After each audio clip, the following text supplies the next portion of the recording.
สบายดีทุกคนเนาะมื้อนี้เฮาพาทุกคนมาใส่กับเนาะนี่กับเฮาใส่แล้วเนาะเฮาหากระใส่แต่หลังเดียวนี่เนาะเอาจี้ตามแต่ว่าเฮาใส่เอาตอนใกล้สิค่ำแล้วเนาะเดี๋ยวนี้5 โมงเฮาใส่เอาหนูเนาะเฮาบ่ได้ใส่เอานกแต่ละเทื่อเฮาใส่เอานกพร้อมเอาหนูพร้อมเดี๋ยวนี้เฮาซอกใส่แต่ไม้ที่ว่าหนูมันจะถึกเนาะหนูมันจะมาเฮาใส่เอาแล้วจังมายามนํกันเนาะตอนเช้ามื้ออื่นพุ่นแหละเนาะเดี๋ยวขอใส่กับก่อนกับเฮามี16หลางเนาะเดี๋ยวเฮาสิใส่ลงไปนี่เนาะโอเคเนาะเดี๋ยวมื้ออื่นจังมายามนํกันว่าสิได้บ่สบายดีทุกคนเนาะเดี๋ยวเช้านี้เฮาพาทุกคนมายามกับที่เฮาใส่ไว้เมื่อวานนี้เนาะถ้าว่ามันบ่ได้เฮากูเนาะเฮาจะกูไปใส่อันแคมหนองปลาเอานกย่างนกหวักเนาะเมื่อวานนี้ไปเห็นนกหวักนกอันนั้นอยู่แคมหนองบักหลายๆก็เลยว่าจะเอากลับไปใส่เอาเนาะนี่เฮามายามกับที่เฮาใส่ปะไว้นี่เนาะนี่คือบ่เห็นบ่ได้ใส่อยู่ในหลังนึงเนาะบ่ได้ยังคือเก่าอยู่บ่มีหนูบ่ใส่บ่ใส่บอลบักคักๆเนาะยังบ่ถือทำไมยามแคมห้วยแถวนี้บัดมันใส่อยู่ใส่หลังเนาะใส่อยู่พุ่น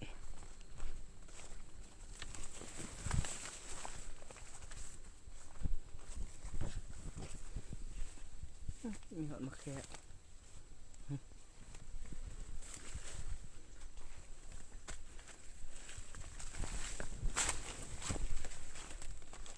ใส่อยู่ในหลังเป็นละนี่คือเก่าเลยเอาจีคือมีโตกินโอ้มีโตกินแท้เหลือแต่หัวมันกลับบ่ไรน้องนี่แหละเที่ยวเห็นนกเมื่อวานปักหลายๆเอาใส่กลับหลังนึงทีนี้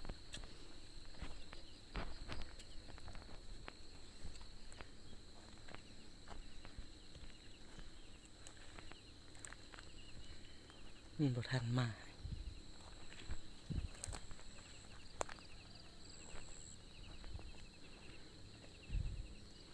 ยังบ่ทันมาเนาะ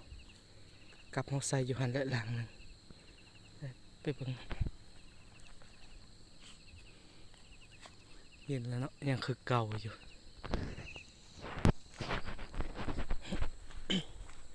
โอ้มันนี่คือจิบได้เนาะกับเฮาใส่อยู่นี่2หลังบอลแคมน้ำเนาะบอลมันจีแบบนกลงนะแถวนี้เดี๋ยวเฮาเอาจีใส่มันคือจิบได้เดี๋ยวเฮาเอาปลานี่เนาะเดี๋ยวเฮางมเอาปลานี่ใส่กับใส่เอานกที่เฮาเอาจีใส่เนาะอยู่ในนี่บอลนกมันลินเห็นบ่เห็นขนนกบ่เดี๋ยวเฮาเอาปลานี่แหละใส่เฮางมเอาปลาอยู่วันนี้เนาะนำน้อยๆแต่ว่าปลาไว้หลายปลาเข็งปลานั่นนี่เฮางมเราจะเอาปลานี่ใส่เอานกเนาะแต่มันโอ้ยมีปลาโคเลยมันมาพี่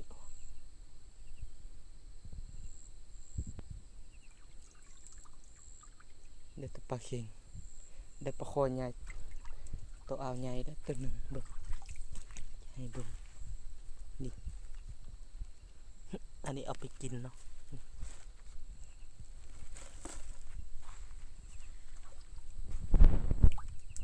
เนาะเราใส่อยู่หัน2หลังแล้วมาใส่อยู่นี่หลังนึงนี่เราใส่แบบนี้นะครับเห็นไหม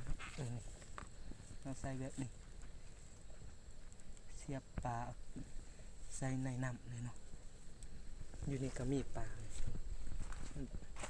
ปลาน้อยบักหลายๆนกมันลงมากินเนาะเดี๋ยวเราไปเอากลับอยู่ลมแล้วเรามาใส่แถวนี้อีกเนาะกลับมาใส่นี่หลังนึงเอาอุ้ยจีหายเนี่ยเห็นห้อยหนูมากินเพราะเหงื่อหายแต่ว่าโบราณมักโบราณเนาะเอาจีใส่นี่ลันลันแต่ว่าบ่ได้เอ้าบ่แม่นบ่ลันหน่อยกลับเฮาลงอยู่นี่ลังนึงเว้ยกลับตกอยู่นี่ลังนึงเคยคิดว่ามันลันหมดตอม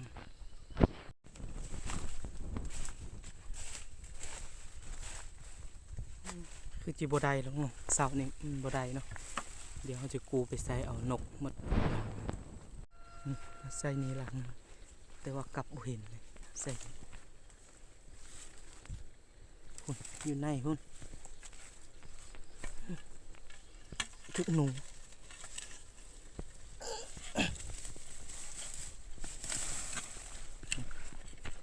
ตัวใหญ่อยู่เด้อเนาะเอาคือมีเลือด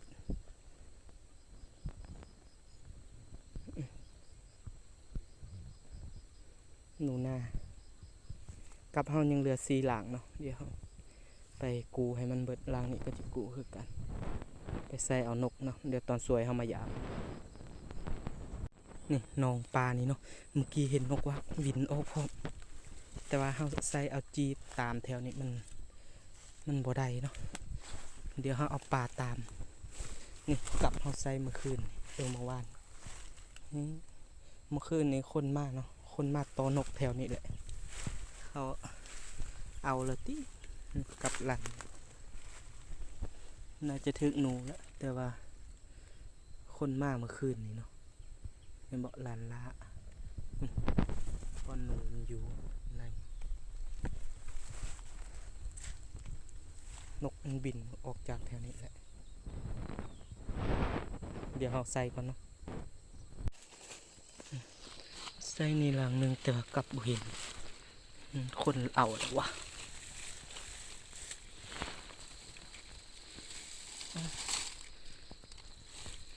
สิปะนี่คือเด้อ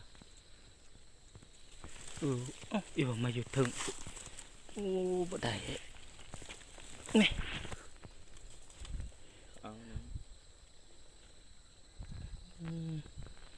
นี่หลังสุดท้ายแล้วเนาะเขาได้หนูแต่ตัวเดียวมื้อเช้านี่เดี๋ยวเอาใส่เอานกเนาะเดี๋ยวตอนสวยเขาจังมายามเดี๋ยวเขามาจอบเบิ่งกับเขาใส่เนาะตอนนี้ก็ตอนสวยแล้วที่เขาใส่มื้อเช้านี่เดี๋ยวมาจอบเบิ่งอยู่หนองปลานี่เนาะ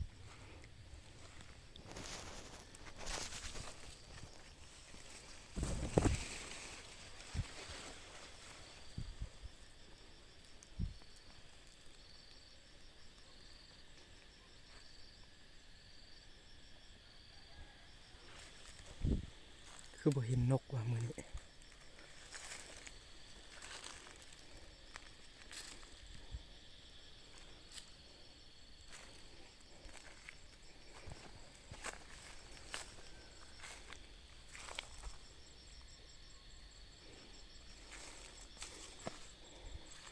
เขาใส่อยู่ใน3หลังอันหลังหนึ่งแล้วก็นี่หลังหนึ่งเนาะ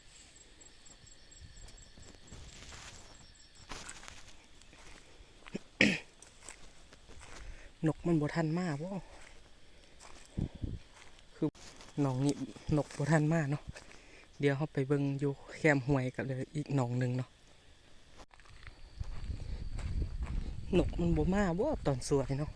เมื่อวานในตอนแรกเขามาเห็นนกบินขึ้นบักหลายแล้วใส่ปะมือเสานี่มันบ่ทันมาคือว่าบ่เห็นห้อยมันมาแหละกับเขาใส่ก็ยังคือเก่าอยู่เอากับหลัน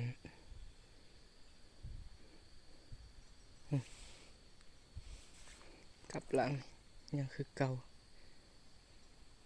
เอากลับคือว่าลันวะลันต้องคือว่าบ่ถือกว่าอู้แม่นนกมาจัก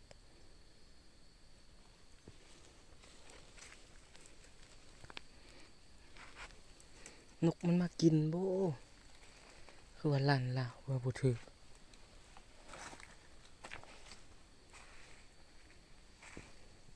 เนาะกลับห้องลันมาอยู่น้ำไหมปลาบักหลายๆไหมเดี๋ยวเราใส่ใหม่เนาะวันนี้เราใส่2ลางลางนี้ยังคือเก่าอยู่แต่ว่ากลับลางนี้คือบ่เห็น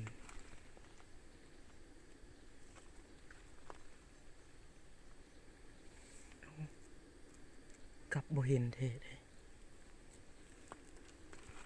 ชื่อได้ว่าเราใส่นี่นะมื้อเช้านี่เราใส่นี่แล้วเอาใบไม้ปกๆไว้นี่นะอุ้ยลางนี้ก็ลั่นอีกแล้วมันหลุดบ่ลั่น2ลางแล้วนี่โอ้หลุดแท้เบิ่งนี่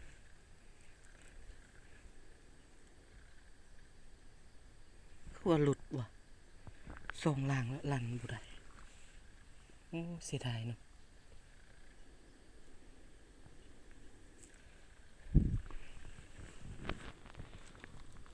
มันจิมาอีกบ่อะไรบ้านี่2ลางละลั่นนี่แต่ว่าบ่ได้จักโตสบายดีทุกคนเนาะมื้อนี้เฮามายามตอนเช้ายามได้3หลังแล้วบ่ถึกห้อยตีนหนูพุกเต็มเลยแต่ว่ากลับเฮาถึกกบว่าถึกกบบ่หมดเต็มเลยตัวใหญ่อยู่เด้หมดซอยเต็มแล้ว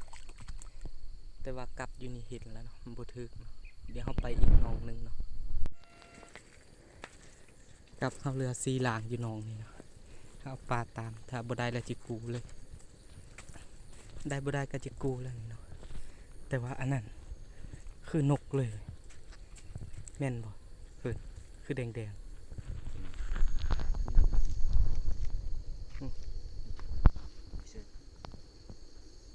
งอยู่เจหันคือนกเลยไก่บ่ทันใส่กลับเลยแม่นหรอบ่อุ้ยได้เทนกกันเถอะวะนกเหี่ยวแม่นบ่นกเอาคือเป็นแดงแม่นเทมึงห้อยมันทั้งห้อยหนูห้อยอันนกเต็มหมดเลยอู้ได้เทอู้แม่นเทนกยังวะนี่กับเขาใส่ซีลางเลยนี่แต่ว่าตัวเดียวนี่เอ้านกเจ้าเหรอนี่นกเจ้าเห็นบ่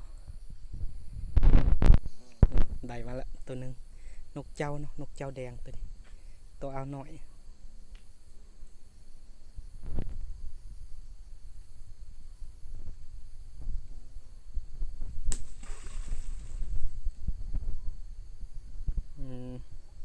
มันตัวหนึ่งแล้วเนาะมื้อนี้ได้ตัวเดียวนี่แหละกับหันกันยังอยู่เนาะโอเคเนาะสำหรับคลิปนี้เขาจบกันเนาะเดี๋ยวคลิปหน้าพาทุกคนมาเอาอันยามเนาะมายามกลับอีกเขาใส่อีก4หลางอยู่ห่างนั้นแล้วก็6หลางใส่เอาตัวหนูพร้อมเดี๋ยวกลางคืนเขามาจอบยิงหนูพุกเนาะเห็นห้อยตีนหนูพุกบักหลายๆเดี๋ยวตอนแรกเขาจังมาพาทุกคนมาการเบิ่งเนาะจีได้เนาะสำหรับคลิปนี้จบซ้ำเนาะ